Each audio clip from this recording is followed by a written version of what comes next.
अर्जुन एक फोटोग्राफर था जिसे सुनसान और पुरानी जगहों की फ़ोटो खींचने का शौक था। एक बार वो हिमाचल के एक ऐसे गांव गया जिसका नाम मैप पर भी मुश्किल से मिलता था, छाया घाटी। वहाँ के लोग कहते थे कि शाम 6 बजे के बाद गांव की नदी के उस पार मत जाना, क्योंकि वहाँ एक पुराना डाक बंगला है जहाँ एक पागल अंग्रेज़ अफसर की रूह भटकती है। अर्जुन ने इन बातों को मजाक समझा और अपना कैमरा लेकर निकल गया। अर्जुन नदी पार करके उस डाक बंगले तक पहुंच गया। बंगले की हालत बहुत खराब थी। दीवारों पर काई जमी थी और खिड़कियां टूटी हुई थी।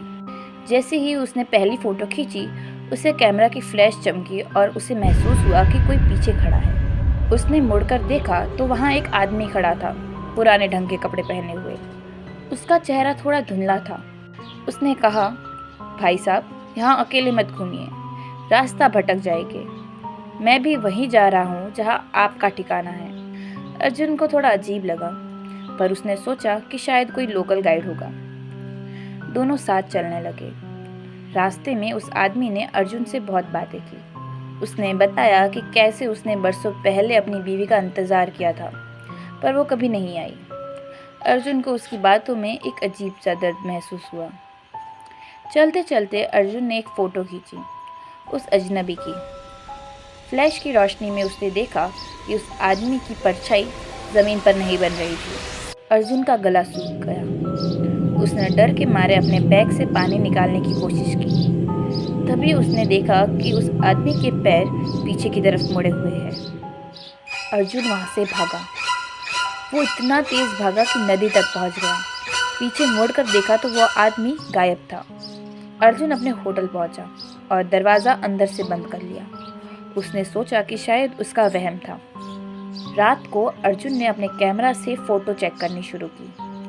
पहली फ़ोटो बंगले की थी, दूसरी फ़ोटो रास्ते की और तीसरी फ़ोटो उस अजनबी की थी। लेकिन जैसे ही उसने तीसरी फ़ोटो देखी, उसके होश उड़ गए। फ़ोटो में वो आदमी नहीं था, बल्कि अर्जुन खुद खड़ा था।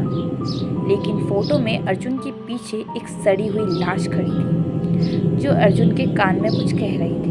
तभी अर्जुन के कमरे की लाइट चली गई। अर्जुन ने डर के मारे अपने मोबाइल की टॉर्च जलाई। सामने वाले दीवार पर लगे आईने में उसने देखा, अर्जुन का अपना चेहरा अब वैसा ही धुंधला और सड़ा हुआ हो गया था, जैसा उस अजनबी का था। असलियत ये थी कि वो अजनबी कोई भूत नहीं, बल्कि एक रूह चुराने वाला सोल कैचर था। उसने अर्जुन से बातें करके उसकी पहचान छीन ली थी। अगले दिन गांव वालों ने देखा कि होटल के कमरे में एक पुरानी लाश पड़ी थी, जो बरसों पुरानी लग रही थी। और गांव की गलियों में एक नया लड़का कैमरा लिए घूम रहा था, जो बिल्कुल अर्जुन जैसा दिखता था, पर उसकी कोई परछाई नहीं थी।